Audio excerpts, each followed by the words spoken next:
ನಿಮ್ಗೆ startup from idea to ನೀವು market ಹೋಗೋವರೆಗೂ ಹ್ಯಾಂಡ್ ಹೋಲ್ಡ್ ಮಾಡಿ ನಿಮ್ಮನ್ನ ಮಾರ್ಕೆಟ್ ಕರ್ಕೊಂಡು ಹೋಗೋ ಜವಾಬ್ದಾರಿ ನಮ್ದು. ಪೇಟೆಂಟ್ ಅಟಾರ್ನಿ ಇರ್ತಾರೆ, ಏಂಜಲ್ ಇನ್ವೆಸ್ಟರ್ಸ್ ಇರ್ತಾರೆ.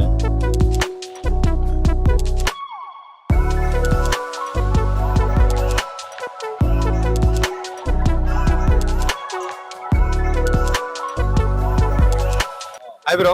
ಹಾಯ್ ಬ್ರೋ, ನಿಮ್ಮ ಹೆಸರು? ಅಜಿತ್ ಅಂತ. ಎಲ್ಲಿಂದ ಅಜಿತ್ ಅವರು? ನಾನು ಬಿಜಾಪುರಿಂದ. ಏನ್ ಮಾಡ್ಕೊಂಡಿದ್ದೀರಾ ಕೇಳ್ಬೋದು ಅಜಿತ್ ಅವರು? ನಾನು ಬೇಳಿ ಯೂನಿವರ್ಸಿಟಿ ಇದೆ ನಮ್ಮೂರಲ್ಲಿ, ಸೊ ಅಲ್ಲಿ ಇನ್ಕ್ಯುಬೇಷನ್ ಸೆಂಟರ್ ಇದೆ. ಸೊ ಅಲ್ಲಿ ಅಸಿಸ್ಟೆಂಟ್ ಕೋಆರ್ಡಿನೇಟರ್ ಆಗಿ ವರ್ಕ್ ಮಾಡ್ತೀನಿ. ಅಸಿಸ್ಟೆಂಟ್ ಕೋಆರ್ಡಿನೇಟರ್ ಆಗ್ಬಿಟ್ಟು. ಸೊ ಈ ಜಾಬ್ ನ ನೀವು ತಗೊಂಡ್ರಲ್ವಾ ಅಸಿಸ್ಟೆಂಟ್ ಕೋಆರ್ಡಿನೇಟರ್ ಆಗ್ಬಿಟ್ಟು? ಸೊ ಯಾವ್ಯಾವ ರೀತಿಲಿ ಟ್ರೈ ಮಾಡಿದ್ರಿ ಕೇಳ್ಬೋದಾ? ಇಂಟರ್ವ್ಯೂ ಕರೆದಿದ್ರು, Okay. ಸೊ ಅಪ್ಲೈ ಮಾಡಿದೆ, ಇಂಟರ್ವ್ಯೂ ಅಟೆಂಡ್ ಆದೆ. ಸೊ ಕೆಲಸ ನಿಮ್ದು ಯಾವ ತರ ಇರುತ್ತೆ ಡೈಲಿ? ಕೆಲಸ ನಮ್ದಂದ್ರೆ ಮೆಡಿಕಲ್ ಕಾಲೇಜ್ ನಮ್ದು. ಸೊ ಅಲ್ಲಿರೋ ಸ್ಟೂಡೆಂಟ್ಸ್ಗೆ ಇನೋವೇಷನ್ ಬಗ್ಗೆ ಮತ್ತೆ ಸ್ಟಾರ್ಟ್ಅಪ್ ಬಗ್ಗೆ ಮೋಟಿವೇಟ್ ಮಾಡೋದಾಗ್ಲಿ ಅಥವಾ ವರ್ಕ್ಶಾಪ್ಸ್ ಕಂಡಕ್ಟ್ ಮಾಡೋದಾಗ್ಲಿ, ಆಮೇಲೆ ಇನೋವೇಟಿವ್ ಪ್ರಾಜೆಕ್ಟ್ಸ್ ಎಲ್ಲ ಇರುತ್ತಲ್ಲ ಸ್ಟೂಡೆಂಟ್ಸ್. ಸೊ ಮೆಡಿಕಲ್ ಸ್ಟೂಡೆಂಟ್ಸ್ಗೆ ಟೆಕ್ನಿಕಲಿ ನಾವು ಸಪೋರ್ಟ್ ಮಾಡ್ತೀವಿ. ಓಕೆ ಆಮೇಲೆ ಸ್ಟಾರ್ಟ್ಅಪ್ಸ್ ಮಾಡೋಕೆ ಹೆಲ್ಪ್ ಮಾಡ್ತೀವಿ. ಓಕೆ ಸೊ ಆ ತರ ನಮ್ಮ ಹತ್ರ IIC ಅಂತ ಒಂದಿದೆ, 9 ಅಂತ ಇದೆ, ಆಮೇಲೆ ITBI ಇದೆ. IIC ಬಂದ್ಬಿಟ್ಟು ಸೆಂಟ್ರಲ್ ಗೌರ್ಮೆಂಟ್ ಇಂದ, ಆಮೇಲೆ ITBIನು ಸೆಂಟ್ರಲ್ ಗೌರ್ಮೆಂಟ್ ಇಂದ. ಫಂಡ್ ಎಲ್ಲ ಸೆಂಟ್ರಲ್ ಗೌರ್ಮೆಂಟ್ ಇಂದ ಬರುತ್ತೆ. ಹೋಸ್ಟ್ ಇನ್ಸ್ಟಿಟ್ಯೂಟ್ ನಮ್ಮ ಕಡೆಯಿಂದ ಸ್ವಲ್ಪ ಫಂಡ್ ಹಾಕ್ಬಿಟ್ಟು ಇನ್ಕ್ಯುಬೇಷನ್ ಸೆಂಟರ್ ಇದೆ. ಓಕೆ ಸೊ ಥ್ರೂ ಅದರಿಂದ ನಾವು will help to students okay and local also help. Startup ಮಾಡ್ಬೇಕು ಅಂತ ಇದ್ರೆ ಸೊ ಅವನು ಯಾವ ಲೆವೆಲ್ ಇಂದ ಸ್ಟಾರ್ಟ್ ಮಾಡಿದ್ರೆ ಅವ್ನು ಸಕ್ಸಸ್ ಆಗ್ಬೋದು? ಐಡಿಯಾ ಇದ್ರೆ ಸಾಕಲ್ಲ. ಓಕೆ ಸೊ ಆ ಪ್ರೊಸೆಸ್ ಹೇಳ್ಬೋದಾ? ಐಡಿಯಾ ಇಂದ ಎಕ್ಸಿಕ್ಯೂಷನ್ ತನಕ ಯಾವ್ಯಾವ ಸ್ಟೆಪ್ಗಳು ಬರ್ತವೆ ಹೇಳ್ಬೋದಾ? ಇವಾಗ ನಿಮ್ಮ ಹತ್ರ ಐಡಿಯಾ ಇದೆ, ಸೊ ಇಟ್ಸ್ ಡಿಪೆಂಡ್ಸ್ ಆನ್ ಯಾವ ಫೀಲ್ಡ್ ಅಲ್ಲಿ ಹೋಗ್ತಿದ್ದೀರಾ. ಇವಾಗ ನಾನು ಮೆಟ್ಟೆಕ್ ಅಂತ ಹೇಳ್ತೀನಿ ಅಂದ್ರೆ ನಿಮ್ಗೆ ಯಾವ್ದೋ ಒಂದು ಇಕ್ವಿಪ್ಮೆಂಟ್ ಮಾಡೋ ಐಡಿಯಾ ಇದೆ. ಸೊ ಐಡಿಯಾ ಬರಬೇಕು, ನೆಕ್ಸ್ಟ್ ಐಡಿಯಾ ಇದ್ದಿದ್ದು ಪ್ರೋಟೋಟೈಪ್ ಆಗ್ಬೇಕು. ಪ್ರೋಟೋಟೈಪ್ ನ ಮತ್ತೆ ರಿಫೈನ್ ಮಾಡ್ತಾ ಮಾಡ್ತಾ ಹೋಗ್ಬೇಕು, ಟೆಸ್ಟಿಂಗ್ ಆಗುತ್ತೆ, ಎಲ್ಲ ಆಗುತ್ತೆ. ದೆನ್ ಒಂದು ಪ್ರಾಡಕ್ಟ್ ಡೆವಲಪ್ಮೆಂಟ್ ಮಾಡಬೇಕು. ಪ್ರಾಡಕ್ಟ್ ಡೆವಲಪ್ಮೆಂಟ್ ಮಾಡಿದ್ರೆ ಮಾರ್ಕೆಟ್ ಹೋಗ್ಬೇಕು. ಓಕೆ ಸೊ ನಿಮ್ದು ಇನ್ಕ್ಯುಬೇಷನ್ ಸೆಂಟರ್ ಅಂತ ಹೇಳಿದ್ರಲ್ವಾ? ಸೊ ಅದು ಬರೀ BLD ಯೂನಿವರ್ಸಿಟಿ ಅವ್ರಿಗೆ ಅಷ್ಟೇ ಏನೋ ಸೀಮಿತ ಆಗಿರುತ್ತೆ, ಅಥವಾ ಬೇರೆ ಯಾರಾದ್ರೂ ಸ್ಟಾರ್ಟ್ಅಪ್ ಐಡಿಯಾ ಇಟ್ಬಿಟ್ಟು ಬಂದು ಅಪ್ರೋಚ್ ಮಾಡಿದ್ರೆ ನೀವು ಸಪೋರ್ಟ್ ಅಥವಾ ಹೆಲ್ಪ್ ಮಾಡ್ತೀರಾ? ಮಾಡ್ತೀವಿ. ಯಾರಾದ್ರೂ ಬರ್ಬೋದು, ಲೋಕಾಲಿಟಿಯಲ್ಲಿ ಯಾರಾದ್ರೂ ಬಂದ್ರು. ಬಟ್ ಏನಂದ್ರೆ ಥೀಮ್ ಇರೋದು medtech. Okay so medical related, health care related ಏನೇ ಇದ್ರು, ಇವಾಗ ಫಾರ್ ಎಕ್ಸಾಂಪಲ್ ಮೆಂಟಲ್ ಹೆಲ್ತ್ ಆಗ್ಲಿ, child health, anything equipments related to medical ಯಾವ್ದಾದ್ರು ಇದ್ರು ಪರವಾಗಿಲ್ಲ, ಓಕೆ ಮಾಡ್ತೀವಿ. ಸೊ ಒಂದು ಐಡಿಯಾ ಇರುತ್ತೆ ಅವನ ಹತ್ರ. ಸೊ ಐಡಿಯಾನ ಈಗ ಲೈಸೆನ್ಸ್ ಆಗ್ಲಿ ಅಥವಾ ಏನಾದ್ರು ಒಂದು ತಗೊಬೇಕು ಅಂತಂದ್ರೆ ಯಾವ ತರ ಅಪ್ರೋಚ್ ಮಾಡ್ಬೋದು? ಐಡಿಯಾ ಯಾವ್ದು ಲೈಸೆನ್ಸು ಗೀಸೆನ್ಸ್ ಅಂತ ಯಾವ್ದು ಇರಲ್ಲ.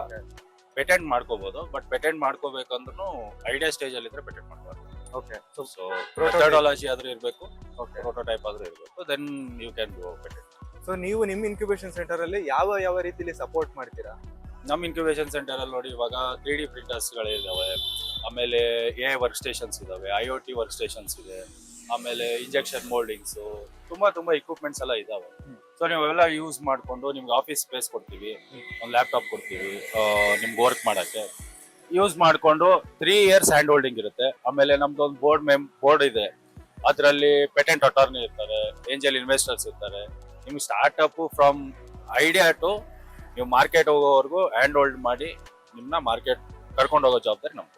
ಸೊ ನಿಮ್ಮ ಇನ್ಕ್ಯುಬೇಷನ್ ಸೆಂಟರ್ ಅಲ್ಲಿ ಈ ಫಂಡಿಂಗ್ ಏನಾದ್ರು ಸಿಗ್ಬೋದಾ ಈ ಸ್ಟಾರ್ಟ್ಅಪ್ ಕಂಪನಿಗೆ? ನೀವು ಐಡಿಯಾ ಸಬ್ಮಿಟ್ ಮಾಡ್ತೀರಾ, ಸೊ ನೀವು ಪ್ರೆಸೆಂಟೇಷನ್ ಮಾಡಬೇಕಾಗುತ್ತೆ ಬೋರ್ಡ್ ಮೆಂಬರ್ ಮುಂದೆ. ಸೊ ನಿಮ್ ಬೇಸ್ಡ್ ಆನ್ ಯುವರ್ ಐಡಿಯಾ ಎಷ್ಟು ಚೆನ್ನಾಗಿದೆಯೋ ಅದರಲ್ಲಿ ಸೀಡ್ ಫಂಡಿಂಗ್ ಅಂತ ಒಂದು 10 lakhs ಕೊಡ್ತೀವಿ ಸ್ಟಾರ್ಟಿಂಗ್.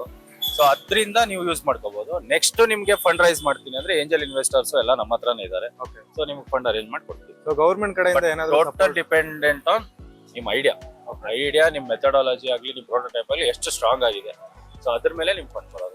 ಗವರ್ಮೆಂಟ್ ಕಡೆಯಿಂದ ಏನಾದ್ರು ಫಂಡಿಂಗ್ ಸಪೋರ್ಟ್ ಸ್ಕೀಮ್ಗಳೇನಾದ್ರು ಇದೆಯಾ ಇದಕ್ಕೆ? ಸ್ಕೀಮ್ ಅಂಡರೇ ನಾವು ಬರೋದು. ಇವಾಗ ITBI ಅಂತ ಏನ್ ಹೇಳಿದೆ, ಫಸ್ಟ್ IIC, ITBI 9 ಬಂದ್ಬಿಟ್ಟು ಸೆಂಟರ್ ಸ್ಟೇಟ್ ಗೌರ್ಮೆಂಟ್, ಅದು ಕರ್ನಾಟಕ ಗೌರ್ಮೆಂಟ್. ಬಟ್ ಅದು ಪ್ಯೂರ್ಲಿ ಬೇಸ್ಡ್, ಅದು ಸ್ಟೂಡೆಂಟ್ಸ್ಗೆ ಅಷ್ಟೇ ಕೊಡ್ತಾರೆ, ಲೋಕಲ್ ಅವರು ಇವ್ರು ಕೊಡಲ್ಲ.